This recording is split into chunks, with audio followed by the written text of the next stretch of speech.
नमस्कार. मी भाऊ तोरसेकर. तुम्ही बघत आहात प्रतिपक्ष. मित्रांनो, माझा एक तरुण मित्र आहे ज्याचं नाव ऋषिकेश जोशी. हा नाटकवेडा तरुण आहे. आणि नाटकवेडा याचा अर्थ फक्त आज चालू असलेली नाटकं किंवा तो ज्या नाट्यसृष्टीमध्ये काम करतो त्यामध्ये जे काय आत्ता चालू आहे तेवढ्यापुरतं नाही, तर कला क्षेत्रातलं नाट्य, चित्रपट, मालिका अशा विविध गोष्टींमध्ये अभिनय किंवा नाट्यलेखन, पटकथा लेखन या सगळ्यामध्ये त्याला इतकं छंद आहे त्याचा, की तो कुठे-कुठे आणि दरवेळेला त्याचं नवीन नाटक असलं, की मी नाट्यरसिक नसून मला बोलवतो. एक 1.5 महिन्यापूर्वी कधीतरी मुंबईत त्याच्या बोलबिता धनी या नवीन नाटकाचा प्रयोग होता आणि त्याने आग्रहाने बोलवलं. मी गेलो होतो. यापूर्वी 2 नाटकांना त्याच्या अशाच गेलेलो आहे मी. आणि त्याला कबूल केलं होतं, की मला हा सगळा प्रयोग तुझा आवडला. मला काय वाटले त्याचं इम्प्रेशन मी माझ्या व्हिडिओमधून सांगेन. आणि जवळ-जवळ 1.5 महिना लोटला. मी त्याच्यावर काही भाष्य करू शकलो नव्हतो. परवा भागवतांचं जे RSS शताब्दी निमित्त संमेलन होतं, तिथे तो भेटला आणि परत त्याने विचारलं, "काय हो अजून मला तुम्हाला हेडिंग वगैरे सापडलं नाही का?" वगैरे, वगैरे. ठीक आहे, गंमत केली त्याने. पण तिथे आम्ही इतरही पत्रकार मित्र भेटले होते, त्यांच्याशी बोलत होतो आणि मला अचानक लक्षात आलं, की ऋषिकेशच्या नव्या नाटकाचा जो मला डोक्यात विषय घोळत होता, पण तो कसा मांडावा हे कळत नव्हतं. ते त्या इथे मित्र पत्रकारांशी बोलताना तो विषय उलगडला. कारण पत्रकार मित्रांशी बोलताना विषय होता तो महापालिका निवडणुका, त्याच्या आधीच्या काय त्या नगर परिषदा, नगरपालिका निवडणुका, विधानसभा निवडणुका, विद्यमान राजकारण, त्यामध्ये माध्यमांची भूमिका, त्यामध्ये विविध पक्ष आणि त्यांच्या नेत्यांची भूमिका आणि त्याच गडबडीमध्ये अजितदादांचा अचानक झालेला अपघात, महापालिका निवडणुका आणि जिल्हा परिषद निवडणुका यांच्या मधल्या काळामध्ये जो एक अपघात झाला ज्याच्यामध्ये अजितदादांचं दुर्दैवी निधन झालं आणि त्यानंतर चाललेलं राजकारण. आणि मला अचानक तिथे लक्षात आलं, की त्याचा जो आशय आहे, ऋषिकेशच्या नव्या बोलविता धनी या नाटकाचा जो आशय आहे, तो सध्या चर्चेत आहे. बोलविता धनी म्हणजे हा शब्द आपण किंवा ही शब्दावली आपण कधी वापरतो, की ज्यावेळेला करणारे कोणतरी दिसतात, आपल्याला दृश्य दिसत असतं, समोर बसलेली पात्र बोलताना दिसतात, ऐकताना आपल्याला ऐकायला येतात. पण खरोखरच त्यांच्या तोंडातून बाहेर पडणारे शब्द, ती वाक्य, ते डायलॉग हे खरं त्यांचे असतात का? नाही. पटकथाकाराने, संवाद लेखकाने किंवा नाटककाराने लिहिलेले डायलॉग असतात, प्रसंग असतात. आणि त्या सगळ्या प्रसंगासाठी अभिनय म्हणून ही पात्र आपल्यासमोर उभी असतात, ज्यांना अभिनेता वगैरे म्हणतात. पण त्यांचे शब्द, ते जो कथेचा आशय त्या सगळ्या परफॉर्मन्स मधून निर्माण करतात, त्याचा बोलविता धनी म्हणजे सूत्रधार कोणी वेगळा असतो. आता सूत्रधार आणि बोलविता धनी हे सारखेच असतात असं नाही किंवा समानार्थी आहेत असं मला वाटत नाही. सूत्रधार असा असतो, की जो आपल्याला माहिती असतो, तो स्वतःला लपवत पण नाही. पण बोलविता धनी ज्याला म्हणतात, तो मागे राहतो, आपला चेहरा दिसू नये, आपली ओळख कोणाला लागू नये याची काळजी घेत स्वतःला लपून समोर एक घटनाक्रम घडवत असतो, त्याला बोलविता धनी म्हणतात.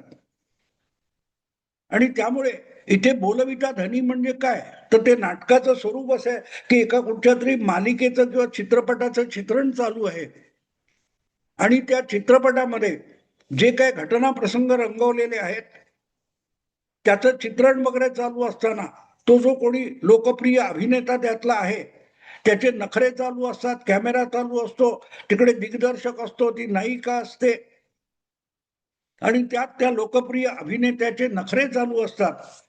त्याला आपले संवाद डायलॉग सुद्धा आठवत नसतात.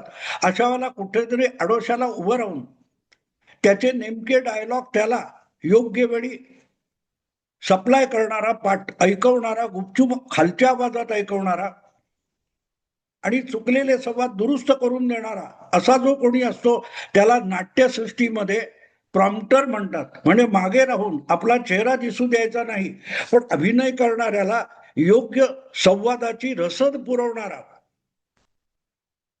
तो बोलविता धनी आहे असं मला वाटत नाही. पण त्याला जवळजवळ सगळं नाटक पाठ असतं. वेगवेगळी पात्र आपल्याला स्टेजवर मंचावर दिसतात.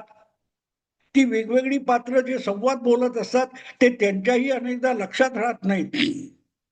पण प्रॉम्प्टर म्हणून काम करणारा जो असतो त्या नाटकामध्ये इतका रममाण झालेला असतो की ते सगळं नाटक हे त्याला पूर्णपणे पाठ असतं. एक एक संवाद, एक एक घटनाक्रम त्याला माहिती असतो आणि अशा घटनाक्रमामध्ये किंवा त्या नाटकामध्ये तो इतका विरघळून गेलेला असतो की त्याचं स्वतंत्र अस्तित्व नसतं.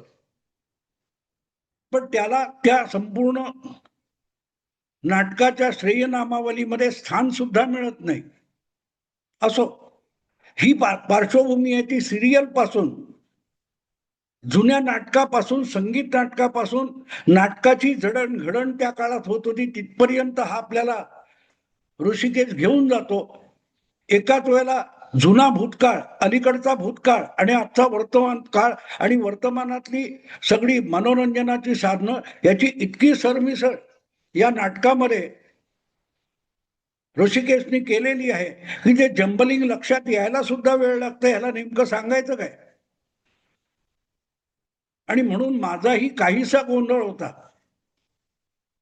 त्या संपूर्ण नाटकामध्ये नाट्यसृष्टीमध्ये येऊन नाव कमवायचं, एक उत्तम अभिनेता व्हायचं, नाट्य कलाकार व्हायचं म्हणून आपलं घरदार सोडून मनाशी एक स्वप्न बाळगून आपल्या खेडेगावातून पुण्यामध्ये किंवा सांगलीला कुठेतरी आहे ते जिथे नाटकाची मोठी चळवळ त्या काळात चालू होती तिथे आलेला एक हौशी होतकरू कलाकार, पण तो तिथला दिग्दर्शक त्या काळात 100 वर्ष वगैरे काय जुना काळ असेल त्या काळात त्या नाटक मंडळीमध्ये येऊन पडेल ते काम करणारा आणि आपल्याला कधीतरी संधी मिळेल म्हणून आषाढभूतपणे प्रतीक्षा करणारा असा तो होतकरू कलावंत संपूर्ण जीवन हे नाट्यसृष्टीला त्याने अर्पण केलेलं आहे. आणि त्यासाठी दिग्दर्शक असो, लेखक असो, नाटक मंडळीचा मालक असो, प्रत्येकाच्या आदेशाची अगदी बिनतक्रार पालन करणारा, पण सगळ्यांना योग्य नाटक व्हावं याची प्रत्यक्ष अभिनेता दिग्दर्शकांना नाही इतकी चिंता असणारा तो जो आहे प्रॉम्प्टर, त्याला त्यांनी बोलविता धनी म्हटलेलं आहे. हे मला एवढ्यासाठी आठवलं, अचानक त्या 1.5 महिन्यानंतर ऋषिकेशचं नाटक त्या तिथे बोलता बोलता मला एकदम आठवलं. याचं कारण असं की तिथे अजितदादांच्या आकस्मिक अपघाती मृत्यूनंतरचं जे राजकारण आहे त्यामध्ये काही गोष्टी अशा उफाळून आल्या की अजितदादा हयात असेपर्यंत 2 राष्ट्रवादी काँग्रेस पक्षांनी संयुक्तपणे निवडणुका लढवाव्यात इथपर्यंत मजल मारलेली होती. पण कुठेही राष्ट्रवादी शरद पवार गट आणि राष्ट्रवादी अजितदादा गट यांच्या मनोमिलनाच्या गोष्टी सुरू असल्या तरीही त्यांचं विलिनीकरण, एकत्रीकरण यावर कुठेही भाष्य, चर्चा, बातम्या सुद्धा नव्हत्या. उलट हे दोघे एकत्र येत आहेत म्हटल्यानंतर शरद पवारांच्या गटाचा जो पुण्यातला शहर अध्यक्ष होता त्याने तडकाफडकी आपल्या पदाचा राजीनामा दिला, पक्ष सोडला आणि तो काँग्रेसमध्ये निघून गेला होता. म्हणजे विलिनीकरण सोडा, अजितदादा गटाबरोबर जागा वाटप करण्यावरून सुद्धा 2 गटांमध्ये कमालीचे विवाद होते, वाद होते आणि त्यावर सुप्रिया ताईंना सुद्धा कोणीतरी छेडलं होतं. तेव्हा त्यांनी सांगितलं आपण प्रोफेशनल आहोत वगैरे, आठवतं तुम्हाला? आणि याचा निष्कर्ष आपण इथपर्यंत येतो की अजितदादांचा मृत्यू होईपर्यंत कुठल्या पत्रकारांच्या चर्चेमध्ये, माध्यमामध्ये किंवा राजकीय वर्तुळामध्ये दोन राष्ट्रवादी पक्षांच्या एकत्रीकरणाचा विषय सुद्धा नव्हता. पण अजितदादांचा एक अपघाती मृत्यू झाला आणि मग अजितदादांची अंतिम इच्छा म्हणजे दोन राष्ट्रवादीचं एकत्रीकरण, हा जो नवा घटना प्रसंग त्या अपघाती मृत्यूच्या नाट्यामध्ये घुसवला गेला, तिथे मला तो बोलविता धनी आठवला. याचा सूत्रधार कोण आहे? आणि त्यावरूनच आता विलिनीकरण हा वादाचा विषय झालेला आहे. कारण अजितदादा गटामधून कोणीही विलिनीकरणाविषयी कधीही बोलला नव्हता आणि शरद पवार गटाकडूनही कोणी बोलला नव्हता. पण अजितदादांचा मृत्यू झालाय कळल्यानंतर शरद पवार गटाकडून ज्या प्रकारे दादांची अंतिम इच्छा हे भांडवल केलं जात आहे. अजितदादांना दोन्ही राष्ट्रवादीचं विलिनीकरण हवं होतं, किंबहुना तीच त्यांची इच्छा होती. आणि त्यांच्याशी शरद पवार गटाच्या वारंवार बैठका झाल्या होत्या, 14 बैठका झाल्या होत्या, 14 तास बैठका झाल्या होत्या. याच्या विविध कहाण्या समोर येत आहेत. आणि त्यामध्ये एक गोष्ट अगत्याने सांगितली जाते की अजितदादांची अंतिम इच्छा दोन राष्ट्रवादीचं विलिनीकरण. आता याचा आणि ऋषिकेश जोशीच्या नाटकाचा संबंध काय असं तुम्हाला वाटेल, पण नाटकाचा संबंध तिथे येतो. अजितदादांची अंतिम इच्छा किंवा अजितदादांची महत्वाकांक्षा मुख्यमंत्री व्हायची होती.